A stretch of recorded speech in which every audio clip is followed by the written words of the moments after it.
പ്രിയ സംരംഭകരെ, you have to believe in yourself when no one else does. നമ്മളിലുള്ള ഗാഢമായ വിശ്വാസം നമ്മുടെ ബിസിനസ് വിജയത്തിന് വളരെ അത്യാവശ്യമാണ്.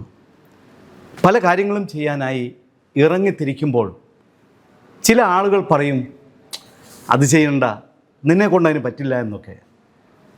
ഇത് കേട്ട് പിന്തിരിയുന്നവരാണ് നമ്മളിൽ പലരും.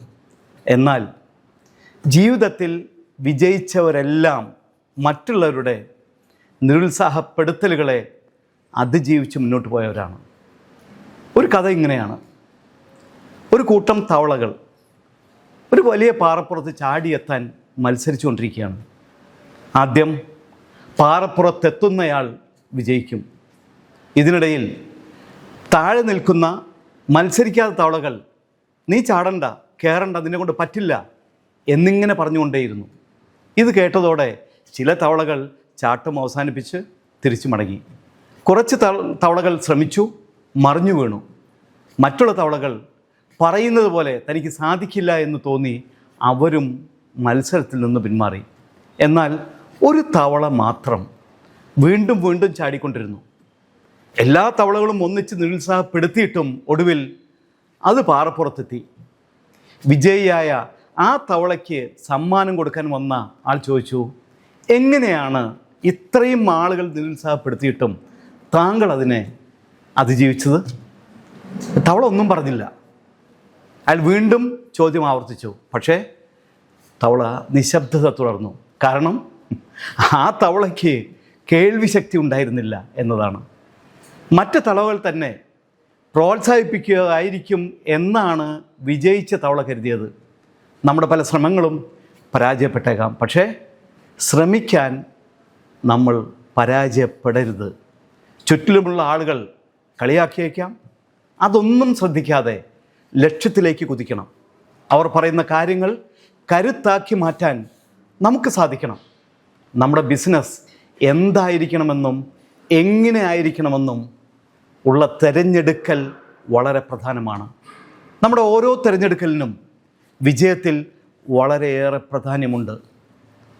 ആ തിരഞ്ഞെടുക്കലിനെ തീരുമാനിക്കുന്നത് നമ്മൾ തന്നെയാണ്. ഒരു ഓൺലൈൻ പോർട്ടലിൽ വായിച്ച രസകരമായ ഒരു കഥ ഇങ്ങനെയാണ്. ഒരിടത്തൊരു മലയുടെ മുകളിലായി ഒരു ഗുരു താമസിക്കുന്നതായിരുന്നു. കൂടുതൽ സമയവും ധ്യാനത്തിലും സന്യാസ ജീവിതത്തിലും മുഴുകിയിരുന്ന അദ്ദേഹം ചിലപ്പോൾ മലയുടെ താഴ്വാരത്തുള്ള ഗ്രാമപ്രദേശങ്ങൾ സന്ദർശിക്കാറുണ്ട്. അവിടെയുള്ള ആളുകളെ വിളിച്ചുകൂട്ടി രസകരമായ ചില കാര്യങ്ങൾ അദ്ദേഹം ചെയ്യാറുമുണ്ട്. അവിടെയുള്ളവരുടെ കൈക്കുള്ളിൽ അടച്ചു വെച്ചിരിക്കുന്ന എന്താണെന്ന് പറയുന്നതായിരുന്നു അതിലൊന്ന്. ഗുരു താഴ്വാരത്തെത്തുമ്പോൾ തന്നെ കയ്യിൽ പലതും ഒളിപ്പിച്ച് കുട്ടികൾ അദ്ദേഹത്തിൻ്റെ ചുറ്റും കൂടുകയും കയ്യിൽ എന്താണെന്ന് പറയാൻ ആവശ്യപ്പെടുകയും ചെയ്യുമായിരുന്നു. ഒരിക്കൽ 2 കുട്ടികൾ ഗുരുവിനെ ഒന്ന് പറ്റിക്കാൻ തീരുമാനിച്ചു. അതിനായി അവർ പദ്ധതിയും തയ്യാറാക്കി. അവരുടെ പദ്ധതി ഇതായിരുന്നു: ഗുരു അടുത്ത തവണ വരുമ്പോൾ ഒരു കുഞ്ഞു കിളിയെ കയ്യിൽ ഒളിപ്പിച്ചു വയ്ക്കുക. കിളിക്ക് ജീവനുണ്ടോ ഇല്ലയോ എന്ന് ഗുരുവിനോട് ചോദിക്കാം. കിളി ചത്തതാണെന്ന് ഗുരു പറയുകയാണെങ്കിൽ കിളിയെ പറത്തിവിടാം. ജീവനുണ്ടെന്ന് പറഞ്ഞാൽ അതിനെ കയ്യിൽ ഞെരുക്കി കൊല്ലാം. അങ്ങനെ ഗുരു പറയുന്നതിനെ തെറ്റിക്കാം. അടുത്ത തവണ ഗുരു ഗ്രാമത്തിലെത്തിയപ്പോൾ അവർ കയ്യിലൊളിപ്പിച്ച കിളിക്കുഞ്ഞുമായി മുന്നിലെത്തി. എന്നിട്ട് അദ്ദേഹത്തോട് ചോദിച്ചു, ഗുരു, ഞങ്ങളുടെ കയ്യിലുള്ള കിളിക്ക് ജീവനുണ്ടോ? അതിന് വളരെ ചിരിച്ചുകൊണ്ട് ഗുരു അവരോട് മറുപടി പറഞ്ഞു, നിങ്ങളുടെ കയ്യിലുള്ള കിളിയുടെ ജീവിതവും മരണവും നിങ്ങളുടെ കൈകളിലാണ്. അത് ജീവിക്കണമെന്നോ മരിക്കണമെന്നോ നിങ്ങൾക്ക് തീരുമാനിക്കാം. പ്രിയ സംരംഭകരെ, ഇതുപോലെയാണ് നമ്മുടെ ബിസിനസ്സിലേക്ക് ആവശ്യമുള്ള തിരഞ്ഞെടുക്കലുകളും. അവ നമ്മുടെ തീരുമാനങ്ങളാണ്. നമ്മൾ ആരുമാവട്ടെ, എന്തുമാകട്ടെ, നമ്മുടെ ജീവിതത്തിലുണ്ടാവുന്ന ഏത് മാറ്റങ്ങളും വിജയങ്ങളും നമ്മുടെ കൈകൾക്കുള്ളിലുണ്ട്. അതുകൊണ്ട് നമ്മുടെ ബിസിനസ് ജീവിതത്തിൽ അവനവൻ്റെ ഉത്തരവാദിത്വം ഏറ്റെടുക്കാൻ തയ്യാറാവുക.